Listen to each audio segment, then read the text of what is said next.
Hello, guys. Good day. This is Anne of Reinforce Me Club, your fellow positive reinforcer. Today, we are going to talk about strategies for mental wellness. Now, we are going to talk about mental health today. You know, we keep mentioning the word mental health, taking care of your mental health, prioritize your mental health. But what is mental health, really? Mental health is our state of mind, which should be healthy and unhealthy for us. It is our emotional, psychological, and social well being. Our mental health affects how we think, how we feel, and act.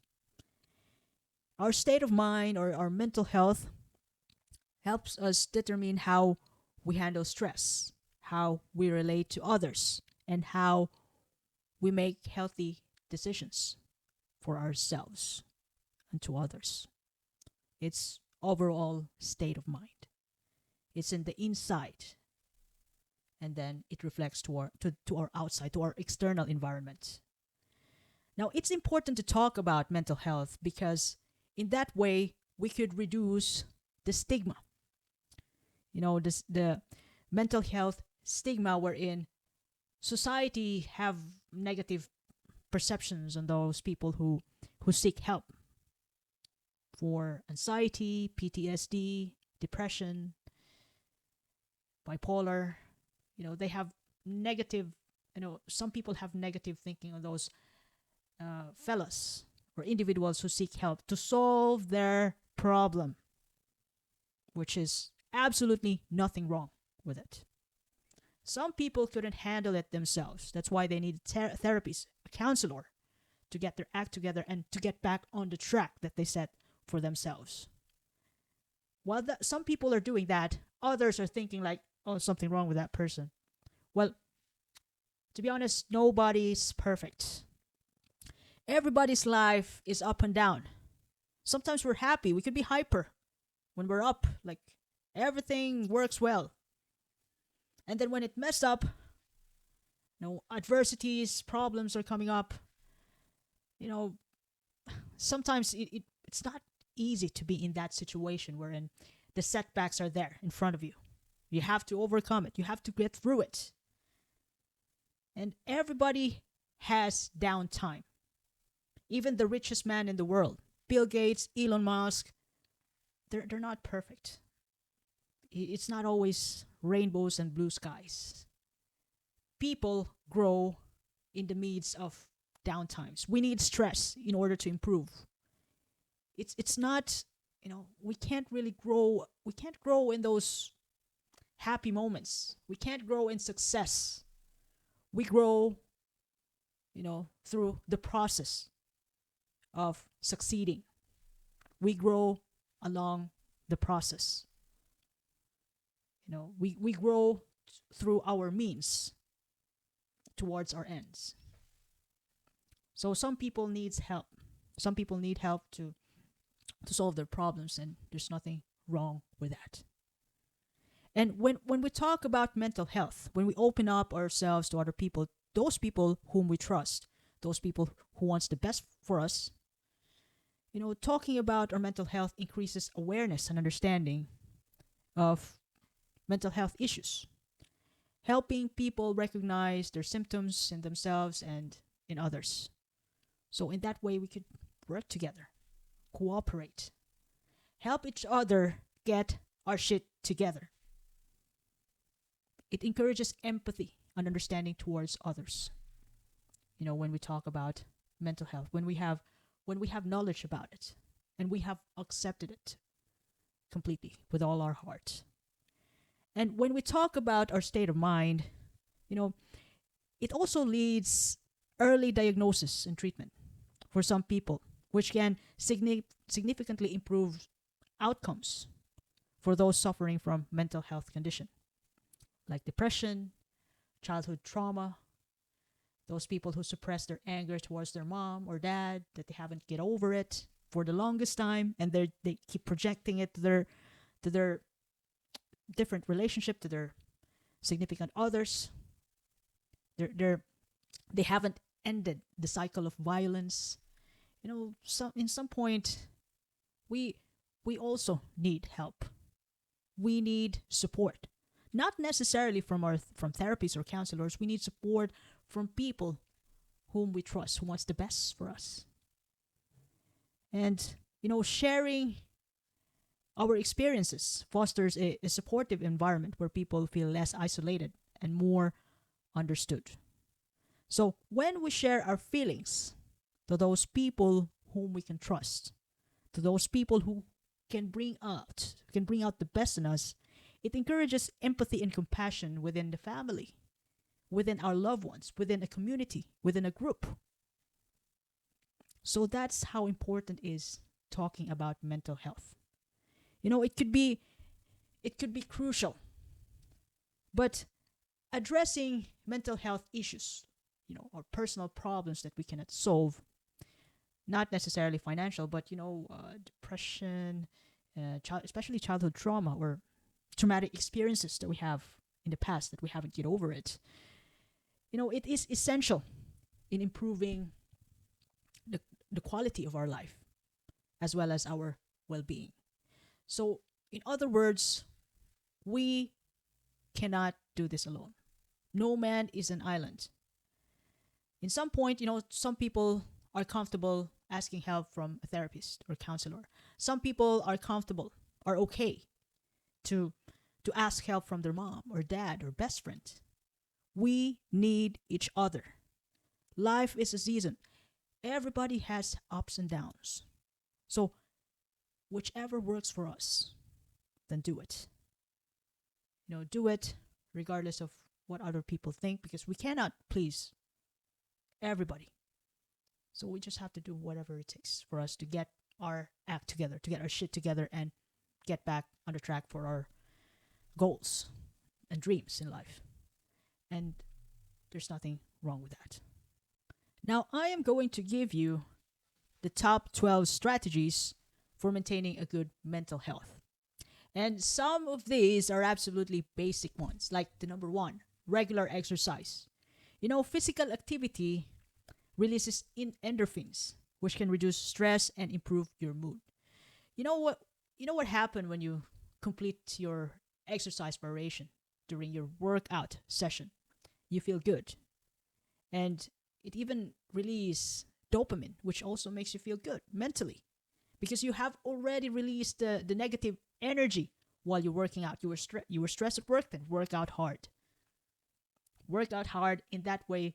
When you release the negative energy, you can even think about other better perspectives while you work out. The way when the dopamine and endorphins are being released while you work out, and that can also give you other options, perspectives to solve your problem.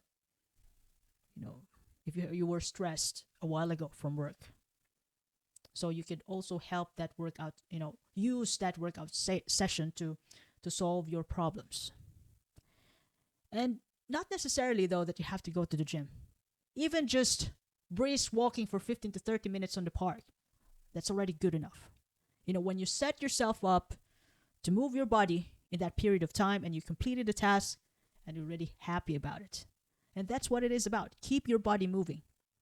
And while you're doing the exercise, you might want to consider listening to a podcast, to music, or like meditation, sound on your through your headphone while you're doing activities, listening to a speech, which can also give you, other outlooks about life or about, your problem that you're going through while working out. So you can use those workout moments to solve your problems or learn something new, which really feel good after all.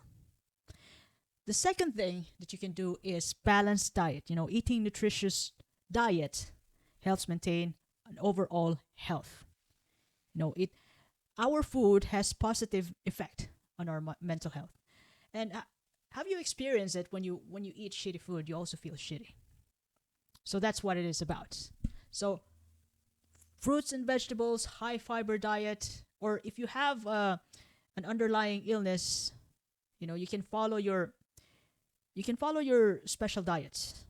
Like celiac, you can follow those diet. If you decided to be vegan, then eat vegetables. Keep yourself healthy. You know, eat healthy foods, and you'd be ready to venture the day with all the stress that life is throwing on you. You'd be ready for that when you are, when you are healthy. And number three, you might want to consider, which is really important though, adequate sleep. So this is one of the non-negotiable. People need to sleep. So it's important for us to have adequate sleep, at least 7 to 9 hours. If you're a hard-working man, you need a good quality sleep for at least 6 to 8 hours per day, because this is crucial in our mental and emotional resilience. The way when after we sleep, our mind, body, and even our spirit is 100% recharged, ready, ready for ready for you to face the day, energy wise, with all the stress that life is throwing you out. Stress is important though. We cannot grow without stress. So, by taking good care of our body, eating nutritious food, have an adequate sleep, energy wise, we are 100% ready to increase our stress tolerance, to make ourselves wise enough to handle the stress the next time around we encounter it. We learn over time because of stress. We become smarter because of stress. So, as I've mentioned earlier, life is up and down, and let's get it on. Bring it on. Be a fighter. Number four, fourth strategy, you could also do mindfulness and meditation. You can, like, for this will help you out not react impulsively to your triggers, which is in front of you. Mindfulness and meditation makes you think about deep breathing before reacting, abruptly to those people who stress you out. At least not to punch them. At least to be respectful to these people because you did your meditation this morning. You can manage yourself mentally, physically, spiritually. And also, meditation and mindfulness can help you get to the root of the problem. Like, think about it. When you do meditation and you're just observing your thoughts, and then, without any judgment, it will help you come up with the root of the problem, towards the root of the problem, by just merely observing your thoughts and appreciating, how you feel, the movements of even your heartbeat. And, when you meditate, the best part of meditation is really, it's like an exercise of bringing yourself to the present moment, in the now, not in the future, not in the past. For me, that's what meditation is. To really be in the now, presence of mind in the now. That will help you. It's like a workout in the mind, or for the mind, shall I say, that you don't really think about the future a lot. You strategically make use of the present moment, bringing your mind, your heart and soul in the now. So that's what meditation is about. And through meditation, you can, when you observe your thoughts right now, that's why you can come up to the root of the problem as well as to the solution. You can even write it down. You can write down your feelings, your thoughts, your problems on your journal, and in that way, it's now tangible. Your problem is now tangible. Then you can come up with solution for those problems. Another thing, number 5, social connections. You can also utilize your social connection. like maintaining relationships and socializing with friends and family, provides emotional support and can reduce feelings of isolation for for the rest of us. So this is an important strategy to maintain a good mental health because think about it, when you are a kind of person who is isolated, uh, some people could manage that though, but when you're happy, when you feel love, when you feel connected, it really feels good to really to interact with people, to want the best for them, to teach them good things when you're happy inside because you feel connected, you feel love. So that's how important is a social connection. Just make sure that you have a real and the best social connection who can, you know, help you grow and become a better person. Number six, you might want to consider seeking professional help, like therapists. These people, the professionals can help you provide tools and strategies for dealing your mental health issues. If your mom, if your spouse, if even yourself cannot manage it anymore, look, if you want what's good for you and for your loved ones, for the love of your life, if seeking help would really help you, you know, could really get you to get your act together, those people could strategically or scientifically help you out with your personal problems or what's going on in your mind, then why not do it? You might also want to consider stress management. Stress management like time management, prioritizing tasks, and taking breaks, which can help you manage your stress levels. And one of the best and one of the most favorite stress management among people is vacation or holidays. But in the most part though, when you prioritize your tasks and you manage, like, it's also a way to manage your time, you know, you can also lessen your stress level when you only do the most important thing that you have to do in a day. You don't need to be busy, to be all over the place, to tell yourself that you are fulfilled. Sometimes there could be just top 3 things which can make you fulfill throughout the day. It could be top 3 things in your job, and top 3 things for your family, and top 3 things for yourself. And those top 3 things wouldn't consume, sometimes those stuff wouldn't consume your entire 8 hours, in your job. Sometimes those top 3 things could be finished in half an hour or 1 hour, which is in which your entire shift, 8 hour shift or 9 hour shift, will be good enough to fulfill your top 3 things in your job. And after work, you can even, if you want to be healthy, you can just do 1 hour workout as one of your top 3 things for your health. And then when you go home, it's time to fulfill your top 3 things for your family. And it wouldn't consume the entire 24 hours. And that will make you feel great. That is prioritization. It also means time management. Number 8, you might want to consider developing some hobbies and interests. Hobbies which can bring you joy and fulfillment.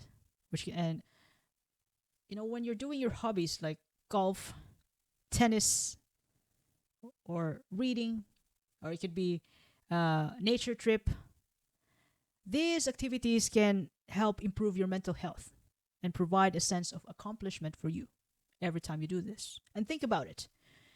You can do your hobbies every day. Like for example, if you love reading, so you can do it every day. It's 30 minutes to 1 hour. Or if you ever like to play golf, you can schedule, you can prioritize your priorities in the schedule.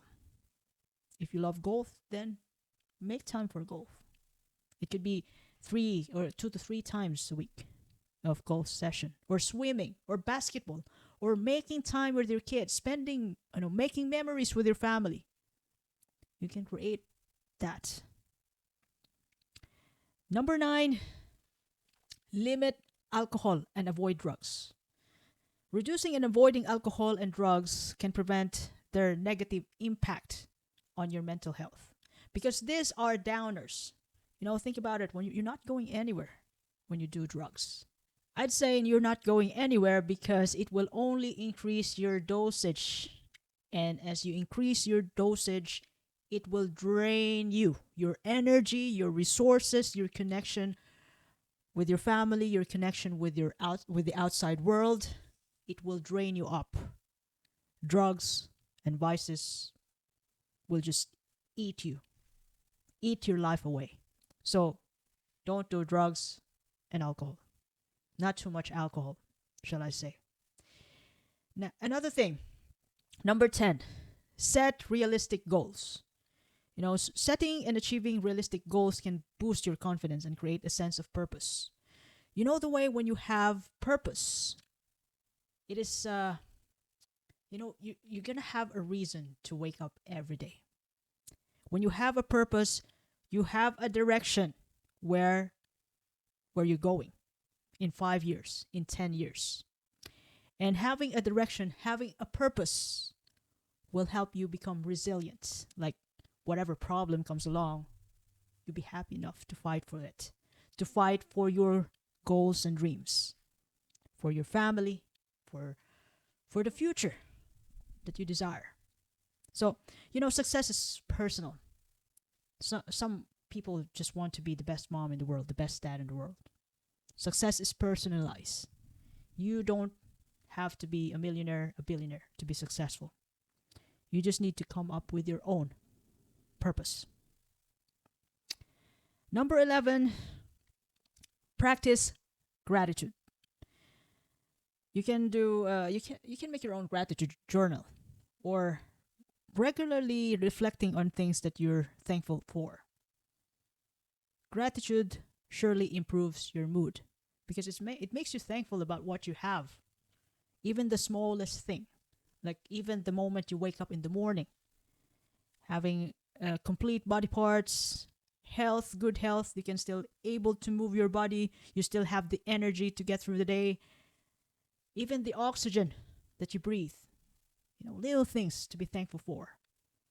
To cherish what you have while you are hunting, fighting for your goals and dreams.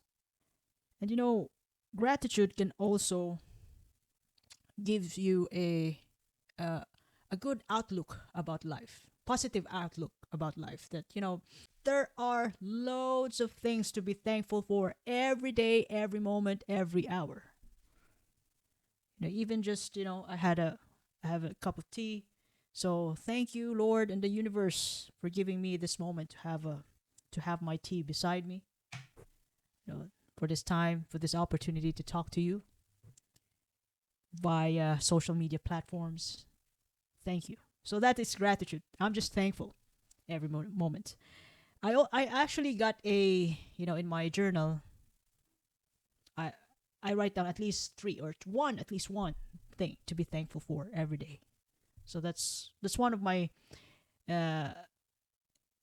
to-do list, at least. But there's just top 3 important things to be done every day for me, which will make my life complete every day, other than things to be thankful for. So other than I do the top 3 and thankful, gratitude moments every morning and before I sleep. So I got top things to be thankful for. Number 12, another basic one. Limit screen time. Reducing exposure to screens, mainly social media, can prevent feelings of inadequacy and reduce stress.